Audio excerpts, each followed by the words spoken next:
Hello, আমি সঞ্চিতা। সকলকে স্বাগত জানাই আমার নতুন একটি ভিডিওতে। চলো আজ মাটির ভাঁড় রং করি। তো ভাঁড়গুলিতে কি ডিজাইন করব ভাবতে ভাবতে একটা ভাঁড়ে সাদা আর দ্বিতীয়টাতে কমলা রং করে নিয়েছি।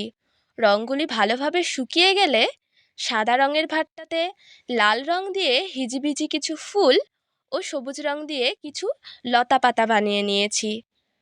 তারপরে সেগুলিকে সাদা রং দিয়ে একটু হাইলাইটও করে নিয়েছি। আর কমলা রঙের ভাঁড়টাতে একটু আলাদা ধরনের সাদা রঙের কিছু ছোট ছোট ফুল ও সাথে সেগুলিতেও সবুজ রঙের কিছু পাতা বানিয়ে নিয়েছি। সবশেষে ভাঁড় দুটিকে দেখতে কেমন লাগছে অবশ্যই কমেন্টে জানিও। ভালো লাগলে একটা লাইক করে দিও। সকলে সুস্থ থেকো, ভালো থেকো। আজ আসি, দেখা হবে অন্য কোনো ভিডিওতে। ততক্ষণের জন্য বাই।